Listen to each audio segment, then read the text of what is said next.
कामयाबी में अहंकार और नाकामयाबी में निराशा। अगर इन दो भावों से इंसान अपने जीवन को सुरक्षित कर लेता है तो वो अपने जीवन में अभूतपूर्व वृद्धि कर सकता है, सांसारिक क्षेत्र में भी और आध्यात्मिक क्षेत्र में भी। जब भी कोई इंसान कामयाब होता है तो धीरे धीरे जाने या अनजाने में उसके अंदर अहंकार प्रवेश करने लगता है। कई बार अहंकार इतना विराट होता है कि वो सभी को दिख जाता है और कभी इतना सूक्ष्म होता है कि वो दिखाई तक नहीं देता, लेकिन फिर भी वो मौजूद रहता है। और ऐसे ही जब कोई आदमी नाकामयाब होता है तो उसे निराशा, उदासी और दुख घेर लेते हैं, जिससे वो आदमी नाउम्मीद हो जाता है। उसके पास कोई आशा की किरण ही नहीं होती और इसी वजह से वो नई शुरुआत करने से हिचकिचाता है। अगर आपको कोई ऐसा मंत्र मिल जाए जो कामयाबी में आपके आकार और नाकामयाबी में आपको निराशा से दूर कर सके, तो आप खुद सोचिए कि क्या कोई भी बाधा आपको कामयाब होने से रोक सकती है? नहीं रोक सकती। आज की जो मैं आपको कहानी सुनाने वाला हूँ, उस कहानी में आपको एक ऐसा मंत्र मिलेगा जो इन दोनों समस्याओं का निवारण कर देगा। इससे पहले कि आप इस कहानी में खो जाएं, इस चैनल को सब्सक्राइब जरूर कर लें। एक बार की बात है, मगध राज का एक बहुत ही प्रसिद्ध सम्राट हुआ करता था। वो बहुत से राज्यों पर शासन करता था। वो बहुत ही प्रतिभाशाली सम्राट था और उनकी प्रजा उनसे बेहद खुश थी। कोई भी इंसान उनके बारे में कोई भी बुरी बात नहीं बोलता था। लेकिन अपनी जिम्मेदारियों का निर्वाह करते हुए सम्राट को अपने लिए कुछ समय ही नहीं मिलता था। वो हमेशा अपने राज्य की समस्याओं को सुलझाने में लगा रहता, जिससे वो अपने आध्यात्मिक उन्नति नहीं कर पा रहा था। वो सम्राट इस बात को लेकर परेशान था, क्योंकि कहीं ना कहीं उसे इस जीवन की निरर्थक का अभ्यास था। उसे पता था कि कुछ भी कर लो, कुछ भी पाने या खोने जैसा नहीं रहता। आखिर में तो मौत सब कुछ खत्म कर देती है। इसलिए उसने एक दिन अपने मंत्रियों और अपने राज्य के सभी विद्वानों की एक सभा बुलाई। दरबार में सब लोग बैठे हुए थे। सम्राट अपनी राजगद्दी पर बैठे हुए थे। सम्राट ने सभी को संबोधित करते हुए कहा कि सभी सभासद जरा हमारी बात पर गौर फरमाएं। देखिए, हम अपनी जिम्मेदारियां पूरी तरीके से निभा रहे हैं, लेकिन इन जिम्मेदारियों का निर्वाह करते हुए एक समस्या पैदा हो गई है। हमारे पास बिल्कुल भी वक्त नहीं बचता है कि हम शास्त्र पढ़ें, उपनिषद पढ़ें और बड़े बड़े ग्रंथ पढ़ें। मैं आप सभी विद्वानों से एक विनती करता हूँ, आप मुझे कोई एक पंक्ति का ऐसा सूत्र बता दे जिसमें सारे शास्त्र, सारे उपनिषद और सारे मोटे मोटे ग्रंथ उसमें समाहित हो जाएं, जिससे मुझे उन ग्रंथों की मूल, उन ग्रंथों के ज्ञान का भी पता चल जाए और मुझे अपना वक्त उन ग्रंथों को पढ़ने में भी ना बिताना पड़े। और जो भी विद्वान वो सूत्र मुझे बता देगा, मैं उसे मुंह मांगी कीमत दूंगा। राजा ने वो सूत्र ढूंढने के लिए अपने मंत्रियों को 1 सप्ताह का वक्त दिया। सभी मंत्री, सभी विद्वान मोटे मोटे ग्रंथ लेकर बैठ गए और उनमें से ऐसा सूत्र ढूंढने की कोशिश करने लगे जिसमें सभी ग्रंथ समाहित हो जाए। बहुत प्रयास करने के बाद भी किसी भी विद्वान को ऐसा सूत्र नहीं मिला जो जीवन के सारे सार को एक पंक्ति में समेट ले।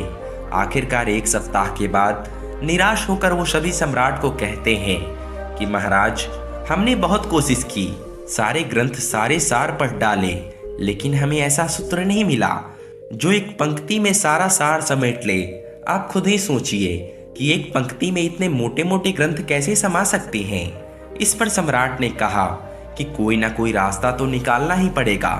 अगर तुमसे नहीं हो पा रहा तो किसी ऐसे आदमी के बारे में बताओ जो मेरी समस्या को हल कर सके। तभी एक मंत्री बोला कि महाराज, हमारे पड़ोसी राज्य में एक बहुत पहुंचे हुए संत रहते हैं। मैं यकीन से तो नहीं कह सकता, लेकिन शायद वो आपकी समस्या को सुलझा सकते हैं। आप एक बार उनसे जरूर भेंट करें। ये सुनकर सम्राट अपने कुछ सैनिकों को और अपने घोड़े को लेकर उस संत के पास पहुंच जाते हैं। संत के पास पहुंचकर वो उन्हें सारी समस्या बताते हैं। उसकी समस्या सुनने के बाद वो संत कहते हैं कि राजन, मेरे पास ऐसा कोई सूत्र तो नहीं है, ना ही मैंने कभी इसके बारे में विचार किया, लेकिन मेरे गुरु ने मुझे एक अंगूठी दी थी। ये अंगूठी जो तुम मेरी अंगुली में देख रहे हो, ये मेरे गुरु की भेंट की हुई है। मेरे गुरु ने इसे देते हुए मुझसे कहा था कि इस अंगूठी के पत्थर के नीचे 2 पर्चियां हैं जिनमें एक एक मंत्र लिखा हुआ है। एक पर्ची हरे रंग की है और दूसरी पर्ची नीले रंग की है। और मेरे गुरु ने ये पर्चियां मुझे देते हुए कहा था कि जब भी तुम्हारे जीवन में बुरे से बुरा समय आए, जब तुम्हें लगे कि सब कुछ खत्म हो चुका है और अब तो जीने जैसा कुछ बचा ही नहीं, तब तुम उस हरी पर्ची को खोलकर देखना। उसमें तुम्हें एक ऐसा मंत्र मिलेगा जो तुम्हें उस परिस्थिति से बाहर निकाल देगा।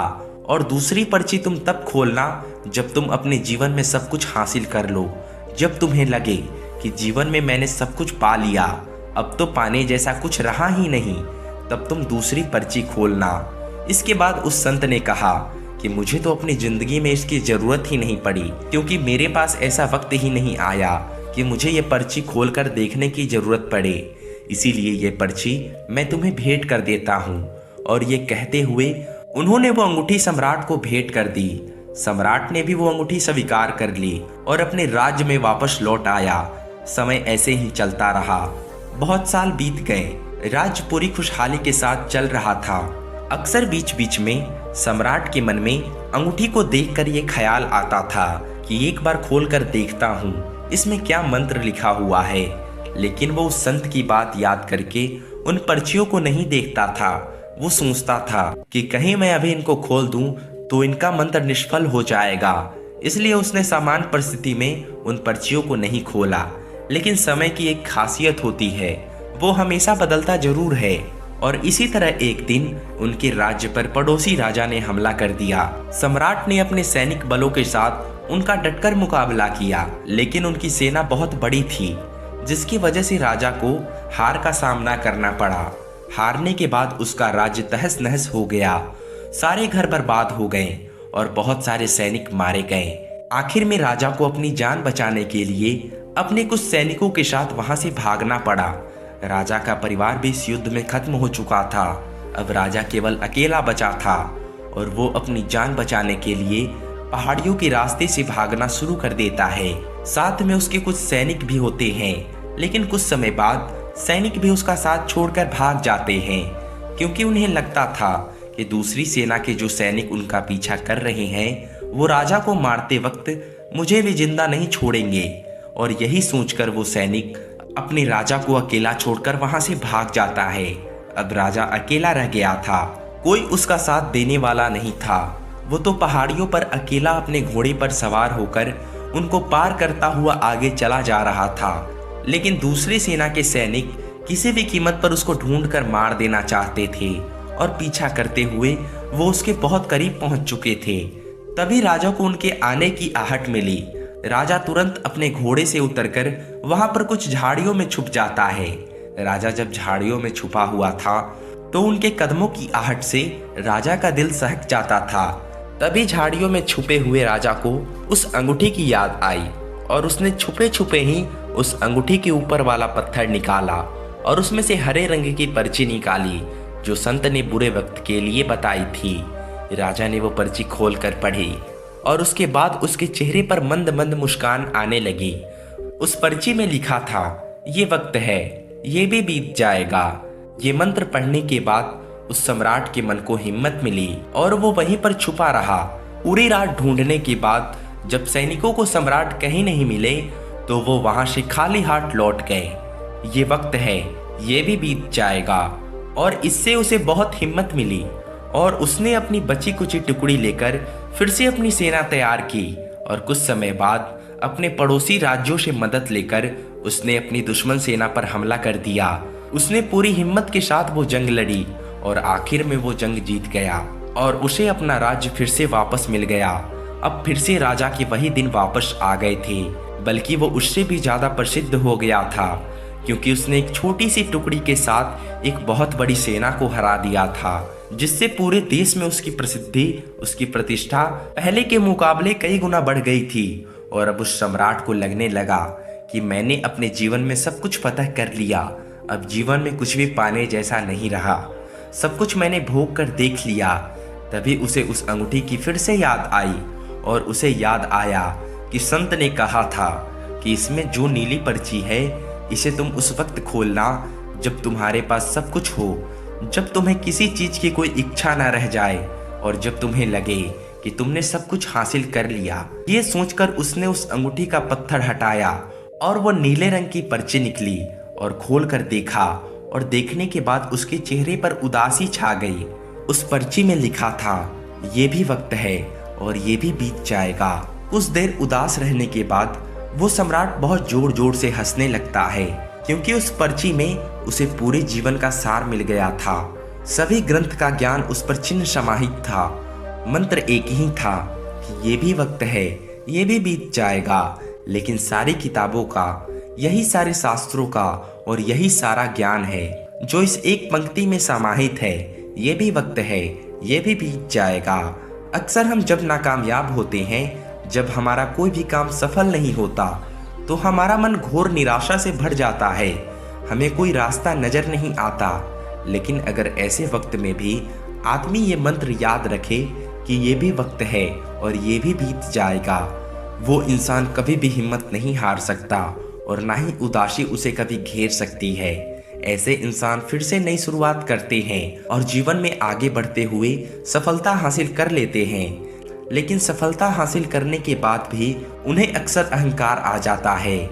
मन अहंकार को पकड़ ही लेता है। लेकिन अगर ऐसे वक्त में भी इंसान इस मंत्र को याद रखे कि ये भी वक्त है और ये भी बीत जाएगा, तो उस इंसान को सफलता में भी अहंकार नहीं मिलेगा। और इस एक मंत्र के द्वारा इंसान अपने आप को सुख और दुख, कामयाबी और नाकामयाबी, इन दोनों चीज़ों के पार उतर सकता है और जीवन की निरर्थकता को समझ सकता है। आखिर में तो दोस्तों, जीवन निरर्थक ही है, क्योंकि मौत सब कुछ खत्म कर देती है। आखिर में कुछ भी नहीं बचता। अपना शरीर भी यहाँ छूट जाता है। इसके द्वारा कमाई हुई चीजें भी छूट जाती है। और जब आपको अपने जीवन की निरर्थकता का अभ्यास होने लगता है, तो आप जीवन की सार्थकता को जानना चाहते हैं। तब आप वो जानना चाहते हैं जो शाश्वत है और मृत्यु के बाद भी तुम्हारे साथ रहता है। वहीं से सत्य की खोज शुरू होती है और वहीं से ज्ञान का मार्ग खुलना शुरू होता है। तो दोस्तों, आपको ये वीडियो कैसा लगा? अगर आपको कुछ सीखने को मिला हो तो प्लीज़ हमारे चैनल को सब्सक्राइब कर लें।